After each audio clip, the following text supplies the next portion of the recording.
दोस्तों बिहार अध्यापक भर्ती 4.0 की हम लोग तैयारी कर रहे हैं और ये बुक है सामान्य ज्ञान एवं सामान्य विज्ञान की। इसमें 8,250 क्वेश्चन दिए हुए हैं। वही क्वेश्चन है जो बिहार अध्यापक भर्ती या अदर बीपीएससी एग्ज़ाम में पूछे गए हैं, वही क्वेश्चन इसमें लिए गए हैं। अभी तक हम लोगों ने 2 वीडियो कंप्लीट कर लिए हैं। अगर आपने नहीं देखे हैं तो प्लेलिस्ट बनी हुई है। आज हम लोग तीसरा वीडियो करने जा रहे हैं जो भारतीय इतिहास से संबंधित है। तो बिना देरी किए हुए अब हम लोग शुरू करते हैं। त्रिरत्न या 3 रत्न जैसे सटीक ज्ञान, सच्ची आस्था और सटीक क्रिया निम्न में से किससे संबंधित है? तो इसका राइट आंसर हो जाएगा जैन धर्म से संबंधित है। पाटलिपुत्र में बुलाई गई प्रथम जैन संगीत के अध्यक्ष कौन थे? तो स्थूलभद्र थे। महात्मा बुद्ध के माता का नाम क्या था? इसका राइट आंसर हो जाएगा महामाया। गौतम बुद्ध का जन्म कहाँ हुआ था? इसका राइट आंसर हो जाएगा लुम्बिनी में। भरहूत एवं अमरावती सुप्रसिद्ध केंद्र थे, तो ये बौद्ध धर्म के लिए सुप्रसिद्ध केंद्र थे। 24 नंबर। वे शिक्षक जिनसे बुद्ध ने महाविनिष्क्रमण गृह त्याग के बाद सबसे पहले ज्ञान प्राप्ति का प्रयास किया था, तो अलार कलाम एवं रुद्रक रामपुत्र थे। बौद्ध संघ की प्रथम महिला अनुयायी सदस्य कौन थी? तो गौतमी थी। निम्नलिखित में से कौन सा कथन बुद्ध की ईश्वर की अवधारणा के विषय में सत्य है? तो ईश्वर का अस्तित्व नहीं है। इसका राइट आंसर हो जाएगा। जैन धर्म के प्रवर्तक महावीर जी का मोक्ष स्थान कहाँ स्थित है? तो पावापुरी में है। राइट आंसर हो जाएगा सी ऑप्शन। वह स्थान जहाँ महावीर ने पूर्ण आध्यात्मिक ज्ञान कैवल्य की प्राप्ति किया था, तो राइट आंसर जाएगा जृंभिग्राम। 29। महावीर का जन्म स्थान था, इसका राइट आंसर हो जाएगा कुंडग्राम में। बी ऑप्शन राइट आंसर है। त्रिपिटक किसकी धार्मिक पुस्तक है? इसका राइट आंसर हो जाएगा बौद्ध धर्म का। दोस्तों वही क्वेश्चन है इसमें जो बार बार एग्जाम में पूछे जा रहे हैं। आगे क्वेश्चन है त्रिपिटक किस भाषा में लिखी गई थी? तो ये लिखी गई थी पाली भाषा में। बोध गया में बोधि वृक्ष अपने वृक्ष की किस पीढ़ी का है? तो दोस्तों इसकी व्याख्या देखते हैं। बोधि वृक्ष बिहार राज्य के गया जिले में बोध गया स्थित महाबोधि मंदिर परिसर में स्थित एक पीपल का वृक्ष है। इस वृक्ष के नीचे 531 ईस्वी पूर्व में भगवान बुद्ध को ज्ञान की प्राप्ति हुई थी। तथ्यों में विवाद होने के कारण बिहार लोक सेवा आयोग इस प्रश्न को हटा दिया था। ये आपको मैच करना है। आगे देखते हैं भागवत संप्रदाय के विकास में किसका योगदान अत्यधिक था? तो गुप्त का हो जाएगा। आजीवन संप्रदाय के संस्थापक कौन थे? इसका राइट आंसर हो जाएगा मखलीपुत्र गोसाल। बराबर की गुफाओं का उपयोग किसने आश्रम गृह के रूप में किया था? तो राइट आंसर हो जाएगा आजीविकों। निम्नलिखित में से कौन सबसे पूर्वकालिक जैन ग्रंथ कहलाता है? इसका राइट आंसर हो जाएगा 14 पूर्व। जैन कल्पसूत्र को किसने लिखा है? इसका राइट आंसर हो जाएगा भद्रबाहु ने। जैन धर्म के अणुव्रत में निम्न में से कौन सा नहीं है? तो नहीं है इसमें आजीवड़ा व्रत। आगे देखते हैं। निम्नलिखित में से कौन सी बात बौद्ध धर्म तथा जैन धर्म में समान नहीं है? तो ये आत्मदमन से ही समान नहीं है। अब हमारे क्वेश्चन 16 महाजनपदों से संबंधित जितने भी क्वेश्चन हैं उसे कवर करेंगे। कौशल एवं मगध के मध्य संघर्ष का प्रारंभ किसके समय हुआ था? तो हुआ था अजातशत्रु के समय में हुआ था। मगध शासक बिंबिसार का चिकित्सक कौन था? तो चिकित्सक था जीवक। पाटलिपुत्र किस राजवंश की राजधानी थी? इसका राइट आंसर हो जाएगा मगध। 6ठी शताब्दी ईस्वी पूर्व में बिंबिसार पर राज्य करता था। इसका राइट आंसर हो जाएगा मगध। किसने सोचा था कि प्रथम बौद्धवादी काउंसिल राजगृह में होना चाहिए? इसका राइट आंसर हो जाएगा अजातशत्रु। किस शासक ने सुंदर नगर पाटलिपुत्र की स्थापना की थी? तो उदयन हो जाएगा। इसका राइट आंसर ऑप्शन है डी ऑप्शन राइट है। किस शासक ने अपनी राजधानी पाटलिपुत्र में स्थानांतरित की थी? तो स्थानांतरित की थी उदयन ने। अवंती राज्य की राजधानी थी? इसका राइट आंसर हो जाएगा उज्जैन। चंद्र प्रदोत कहाँ का राजा था? तो ये अवंती का राजा था।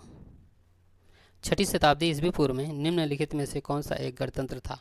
तो ये मल्ल था। राइट आंसर है इसका सी ऑप्शन।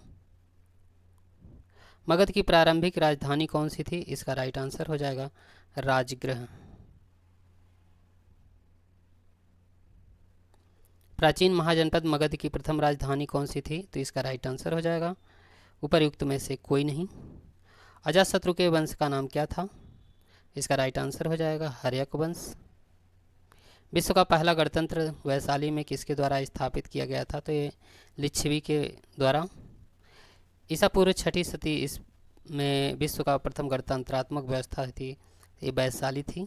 16 महाजनपदों की सूची उपलब्ध है, तो ये सूची उपलब्ध है ये अंगुत्तर निकाय में। प्रथम मगध साम्राज्य का उत्कर्ष किस शताब्दी में हुआ था? तो ये हुआ था ईस्वी पूर्व 6ठी शताब्दी ईस्वी पूर्व में। 18वां क्वेश्चन, निम्नलिखित में से कौन प्राचीनतम राजवंश? प्राचीनतम ये नंदवंश है। अंग जनपद की राजधानी? तो अंग जनपद की जो राजधानी है वह है चंपा।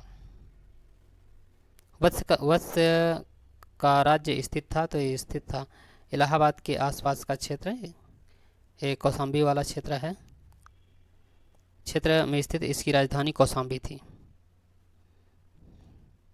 प्राचीन भारत में द्वितीय नगरीकरण संबंधित क्षेत्र था? राइट आंसर हो जाएगा गांगेय मैदान।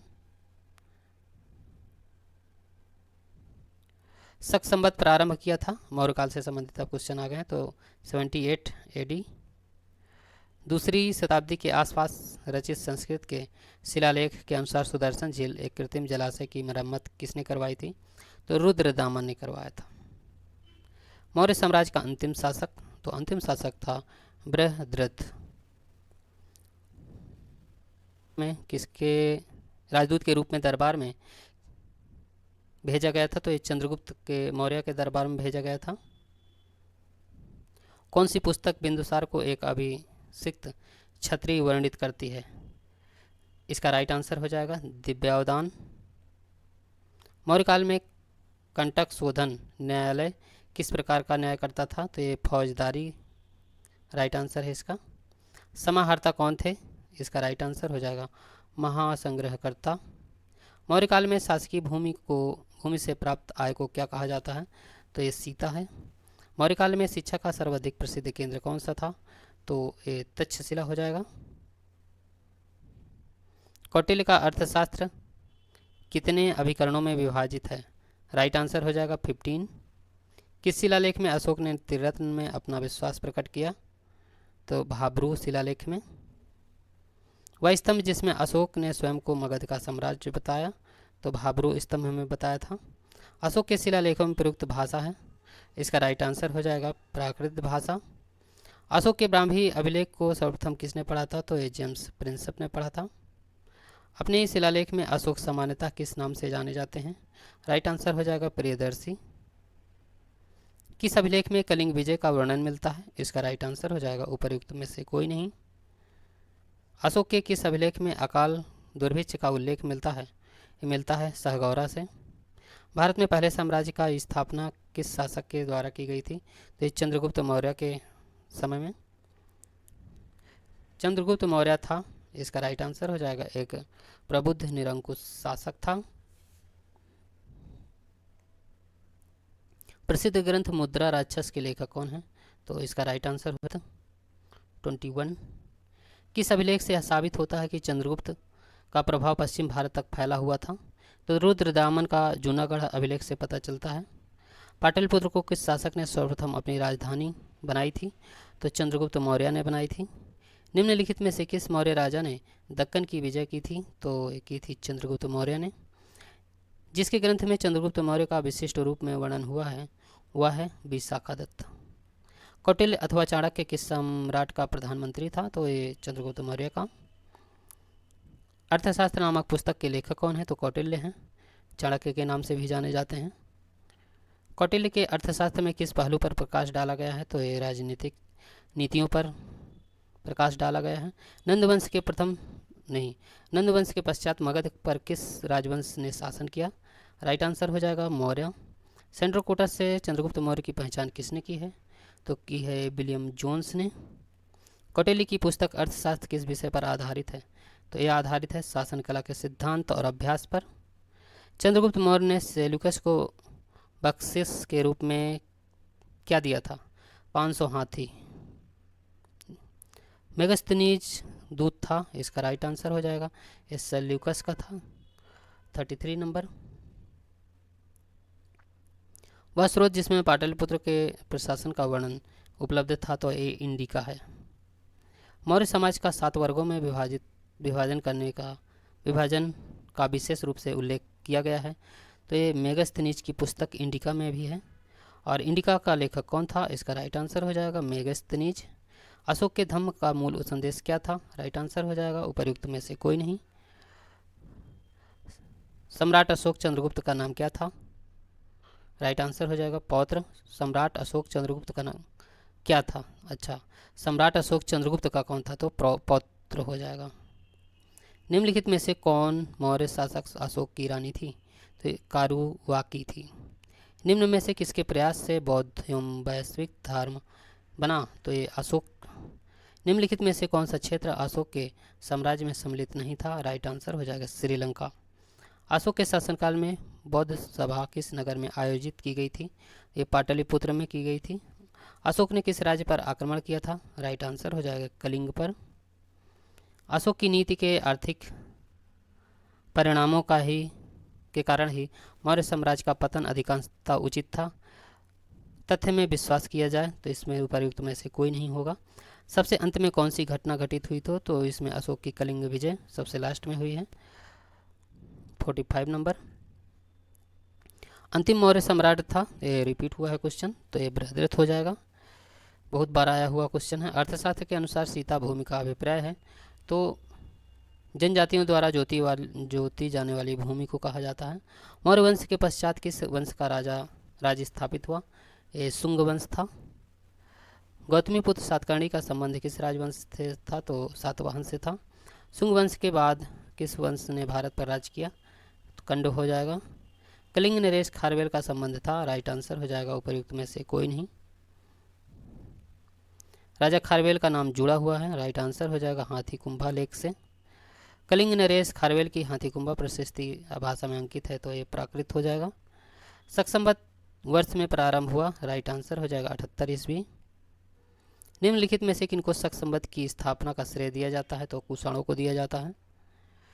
गौतम बुद्ध को एक देवता का स्थान किस राजा के युग से प्राप्त हुआ? तो कनिष्क के समय से हुआ था।